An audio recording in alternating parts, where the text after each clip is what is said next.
네, 안녕하세요. 매일 아침 빠르게 만나는 미국 주식과 테슬라 소식 아트라운 TV입니다.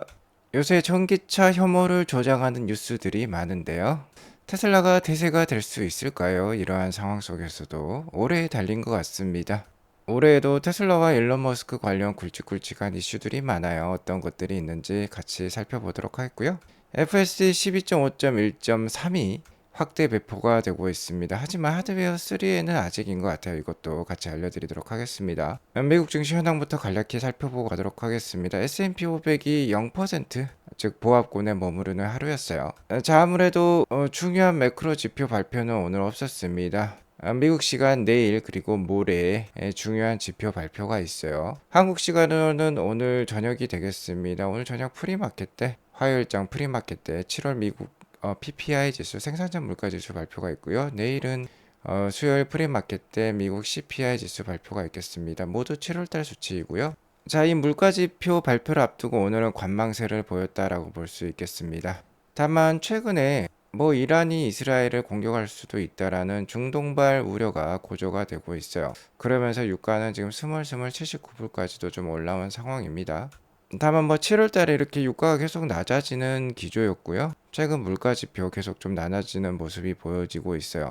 그래서 아무래도 PPI 지수, CPI 지수 모두 좀 완화되는 수치가 나올 것으로 예상이 되고 있습니다. 다만 예측치보다도 너무 낮게 나온다라고 하면은 배드 이스 배드 상황이 펼쳐질 수 있기 때문에 주가가 많이 떨어질 수도 있어요. 예측치에 부합하는 수준인 적당한 수치가 나올 필요가 있을 것 같습니다. 자, 원래는 상반기까지만 하더라도 물가지표가 상당히 떨어졌다라는 뉴스가 나오면 연준의 금리 인하 가능성이 대폭 올라가면서 주가가 상승을 보여주었어요. 자, 이번에는 어떠한 결과가 나올지, good is good, bad is bad의 최근 상황이 지속될지 한번 두고 볼 필요가 있을 것 같습니다. 자, 오늘 나스닥이 다우 대비 상대적으로 강했던 이유는요. 엔비디아가 오늘 4%대 상승을 보여주었기 때문입니다. 오늘 월가 애널리스트들로부터 좀 호평이 나왔어요. 최근 차세대 AI 반도체인 블랙웰 출시가 연기될 수 있다라는 소식이 나왔고, 시장도 폭락세를 보여주었죠. 그러면서 엔비디아가 140불대에서 90불대 초반까지도 떨어지긴 했습니다. 상당히 많이 떨어졌죠. 다만 그 하락폭이 좀 매우 컸다라는 공감대가 좀 형성이 되고 있는 것 같고요. 자, 28일 한국 시간 29일이 되겠습니다. 엔비디아 실적 발표가 있어요. 이 실적 발표를 계기로 재도약할 수도 있다라는 기관들의 평가가 나오면서 오늘 엔비디아가 4%대 상승을 보여주었고 다우는 하락을 했지만 나스닥이 선방하는 원인을 제공을 했습니다. 지난 2분기 TSMC 실적이 괜찮았고 3분기 전망도 좋았기 때문에 엔비디아 실적 괜찮을 수 있다라고 제가 말씀을 드려왔죠. 자, 아직까지는 일봉 차트상 데드 크로스가 유지가 되고 있는 상황입니다. 자, 이런 식으로 골든 크로스가 나와야지 주가가 좀 안정이 되었다라고 볼 수 있겠고요. 한 120불대 이상까지는 올라와야지 골든 크로스가 발생을 할 수 있을 것 같아요. 자, 아직까지는 글로벌 증시, 미국 증시 상황도 심상치 않기 때문에 주의가 필요한 구간이 될 것 같습니다. 아무튼 이제 좀 찬바람이 불어올 것 같으면 이제 미국 정부는 긴축 정책이 아니라 완화 정책으로 회귀할 예정에 있습니다. 9월 18일 다음 FOMC 회의 때 거의 100% 확률로 금리 인하가 예정이 되어 있고요. 중요한 거는 25bp냐 50bp냐 이게 중요하다고 말씀을 드렸죠. 자, 아직까지는 25bp의 확률이 지금 높은 상황입니다. 50bp 확률이 저번 주에는 48.5%였는데 47.5%로 소폭 내려왔어요. 그다지 큰 차이는 없지만 자, 아직까지는 9월달 25bp 베이비 스텝의 금리 인하가 예상이 되고 있습니다. 이미 미국 증시가 어느 정도 하향세를 보이고 있기 때문에 25bp 정도의 금리 인하는 반영을 했다라고 볼 수 있겠어요. 50bp라든지 더 큰 수준의 금리 인하가 있어야지 주가 반등을 좀 불러일으킬 수도 있을 것 같습니다. 자, 어쨌든 지금은 금리 인하 초기 상황이에요. 초기 상황은 변동성이 다소 클 수 있습니다. 자, 그러니까 이렇게 변동성이 큰 구간에 자기만의 투자 마인드 가지고 계셔야 되겠죠. 변동성이 너무 싫으신 분들은 어느 정도 현금을 확보해 두고 추후를 도모한다라든지 변동성을 잘 이겨낼 수 있는 분들은 계속해서 적립식으로 꾸준히 주가창을 보지 않고 투자해 나간다라든지 확고한 자기만의 투자 컨셉이 필요한 시점이다라고 볼 수 있겠습니다. 테슬라는 금일 1.26% 하락한 197.4급으로 마감을 했어요. 자, 아직까지는 테슬라는 올해 4월 달부터 시작된 반등 분위기 속에 있다라고 저는 생각을 하는데요. 자, 이렇게 두 개의 추세선을 그려볼 수 있는데 이 하단 추세선의 위의 가격까지, 그러니까 중간 가격대까지는 빨리 올라올 필요는 있겠습니다. 최근 글로벌 증시가 하락을 하면서 같이 좀 어느 정도 급락한 모양새를 보여주고 있는데, 역시나 뭐 하반기 두 가지 이슈에 테슬라 주가는 달려 있다라고 볼 수 있겠어요. 역시나 그 첫 번째는 FSD에 달려 있다라고 볼 수 있겠습니다. 저번 주에 12.5.1.3이 나왔고, 자, 이게 나오자마자 굉장히 빠른 속도로 일반 고객들에게도 풀었어요. 자, 그리고 오늘 새벽에 확인해 본 결과 하드웨어 4가 장착된 모델 Y뿐만 아니라 나머지 모델들이죠. SX3에도 이 12.5.1.3이 지금 뿌려지고 있다라고 합니다. 전 방위적으로 뿌려지고 있고, 일론 머스크는 이 12.5.1.3 모델을 시승도 해야 되고 체험을 공유할 필요가 있다라고 얘기를 하고 있어요. 자, 그러나 아직까지 한계점은 있습니다.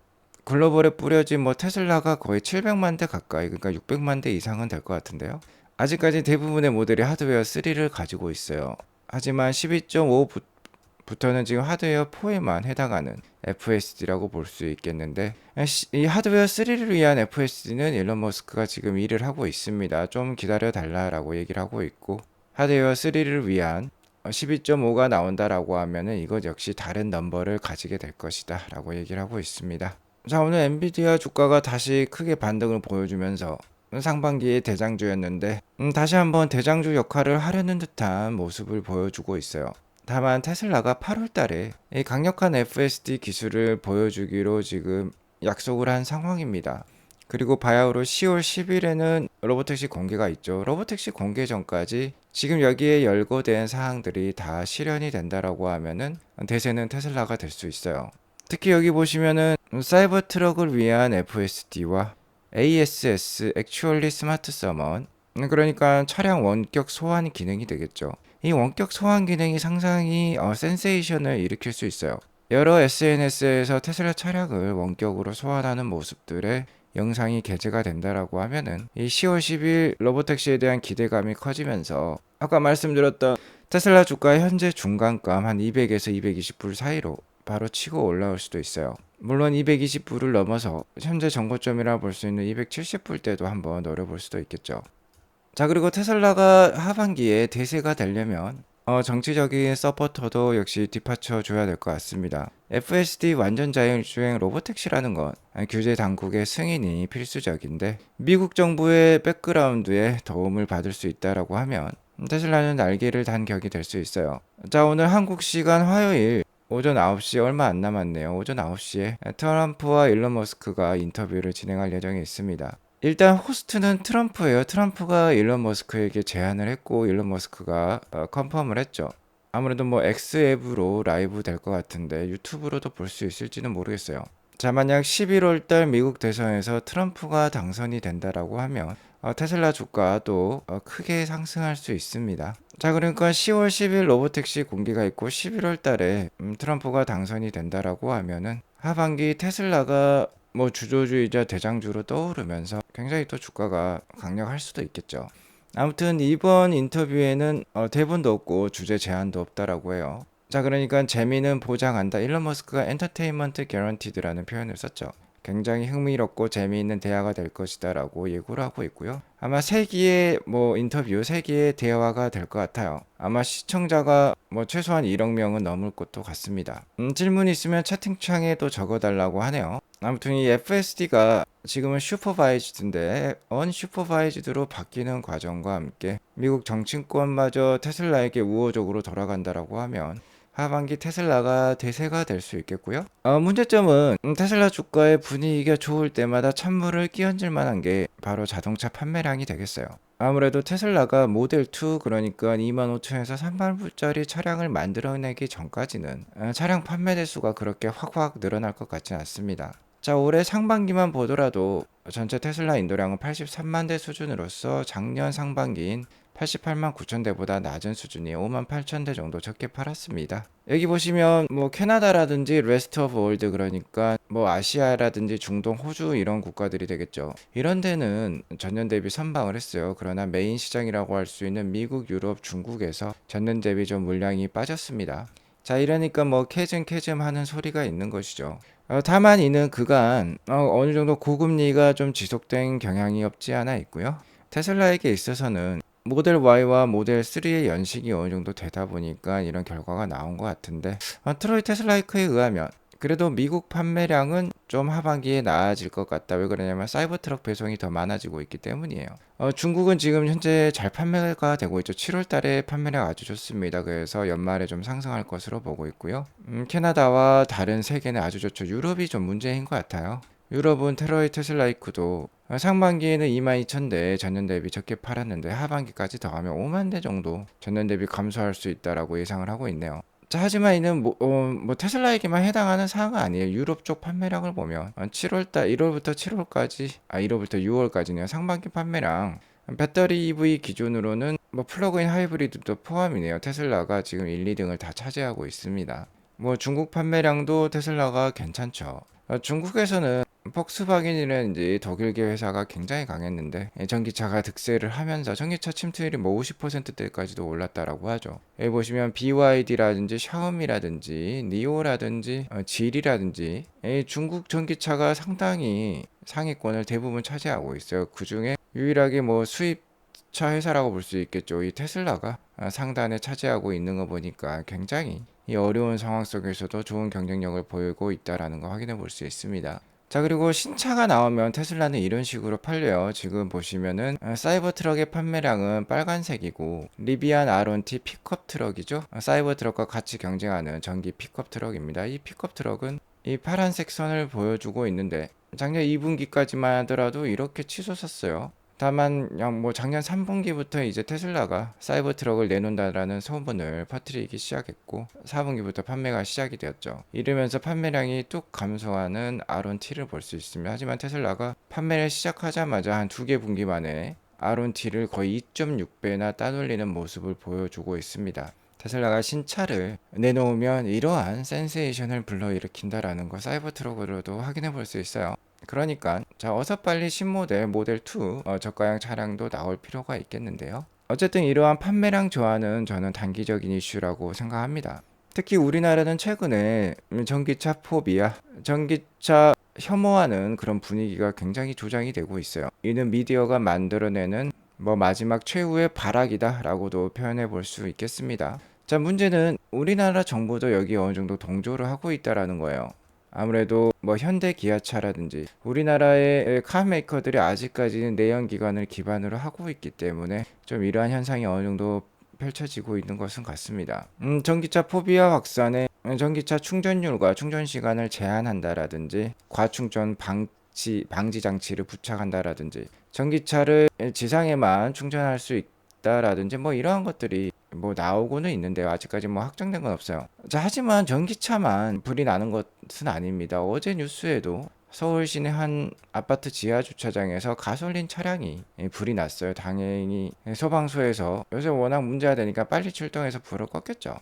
자, 하지만 기사 제목을 보면요, 차량 화재라고만 얘기를 하고 있어요. 뭐 내연기관차, 가솔린차 이런 표현이 없습니다. 하지만 전기차가 화재가 나면은 전기차 또 화재 발생 뭐 이렇게 나오죠. 자, 솔직히 이러한 영상을 보면 정말 무섭습니다. 여기 보시면 이렇게 약간 불꽃 스파크를 튀니까 주유할 때 바로 이렇게 불이 나죠. 불이 정말 삽시간에 크게 번지는 것을 확인해 볼 수 있습니다. 내연기관차가 솔직히 화재에 더 취약한 편이에요.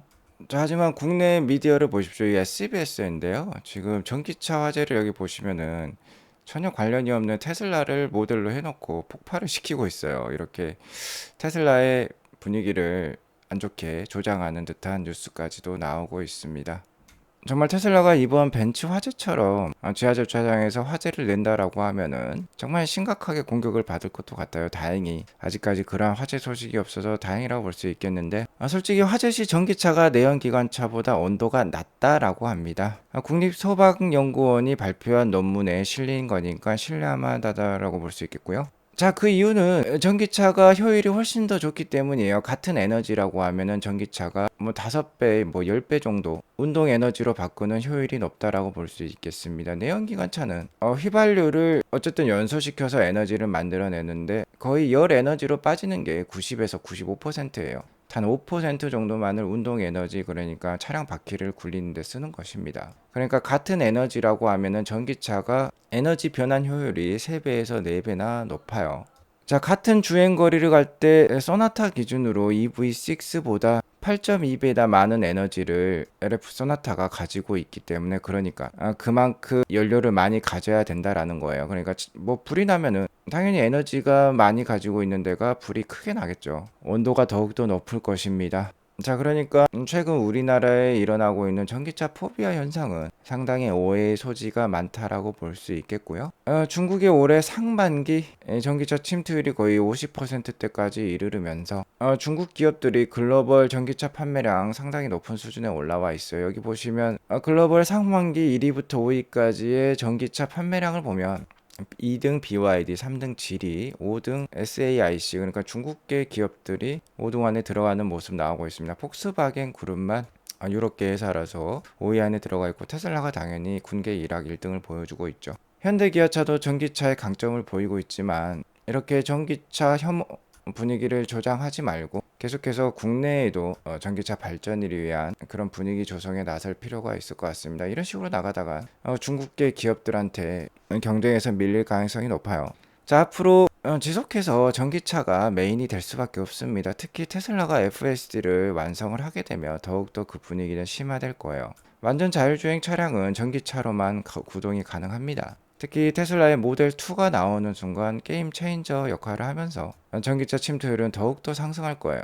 그때 현대 기아차가 부랴부랴 대응하려고 하면 늦을 수 있겠습니다. 최근에 기아에서는 EV3를 내놓기도 했는데요. 계속해서 좋은 차량을 내놓을 필요가 있어요. 자, EV 배터리 가격 15년 만에 90%나 하락을 했다라고 합니다. 15년 전에 2008년에는 1,400불대였는데요. 자, 이게 거의 140불대까지 떨어졌어요. 킬로와트 시당 가격이라고 볼 수 있겠는데, 자, 이에 따라서 차량 한 대에서 배터리가 차지하는 가격이 2016년에는 49%였는데 2030년에는 19%대까지도 떨어진다라고 합니다. 자, 이렇게 되면 당연히 전기차 보급료 올라갈 수밖에 없겠죠. 전기차 역시 충분히 가격 메리트가 있으면서 전기차가 대세가 될 수밖에 없습니다. 이러한 상황에서 테슬라는 아직까지 1등 자리를 놓치지 않고 있고, 모델 2가 나오면 더 이 입지를 강화를 하겠죠. 여기에 더불어서 테슬라는 ESS, 메가팩, 그리고 옵티머스까지 이어지면서 굉장히 미래가 창창한 포트폴리오를 가지고 있어요. 그러니까 장기 투자하실 필요가 있겠다라고 말씀을 드리면서 오늘 방송 마치도록 하겠습니다. 트럼프와 일론 머스크의 인터뷰는 그 결과가 나오면은 제가 간략히 알려드리도록 하겠습니다. 오늘 방송이 도움이 되었으면 구독과 좋아요, 알람 설정 꼭 눌러주시고요. 행복한 하루 되시기 바라겠습니다. 감사합니다.